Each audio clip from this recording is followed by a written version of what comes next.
সুসময়ে আকরাম নামে একজন লেখছেন, ভাই টাকাটা আমি কিভাবে নিতে পারবো এবং কিভাবে কিস্তি নিবেন ভাই? আমি একজন ডিস্ট্রিক্ট ড্রাইভার, তাহলে 2 লাখ টাকা নিলে আমাকে মোট কত টাকা বেশি নিবে, কয় বছরে শোধ হবে?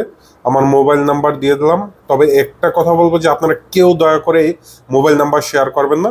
আপনি যদি, যেহেতু ডিস্ট্রিক্ট ড্রাইভার, আপনি 2 লাখ টাকা লোন নিতে চান, অতএব আপনি ব্যাংকে দৌড়াদৌড়ি করতে পারবেন না। এই জন্য বলবো আপনি এনজিও থেকে 2 লাখ টাকা লোন নেন এবং মাসে কিস্তি আসবে আপনার প্রায় 20,000 টাকা।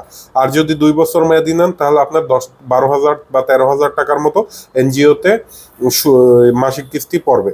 তো আপনি চাইলে, যারা 1 লাখ 2 লাখ টাকা লোন নিতে চান তাদের বলবো যে আপনারা এনজিওতে যান, কারণ ব্যাংকে আপনারা দৌড়দৌড়ি করতে, ব্যাংক ক্ষেত্রে ভালো হয় 5 লাখ 7 লাখ 10 লাখ যারা লোন নেবেন তাদের জন্য আমি মনে করি এটা খুব ভালো হবে। তো আশা করি আকরাম ভাই আপনার উত্তর পেয়ে গেছেন। যারা এই ধরনের অ্যামাউন্ট লোন নিতে চান 1 বছর 2 বছর, তারা অবশ্যই আপনার নিকটস্থ ভালো কোনো এনজিওতে যোগাযোগ করেন।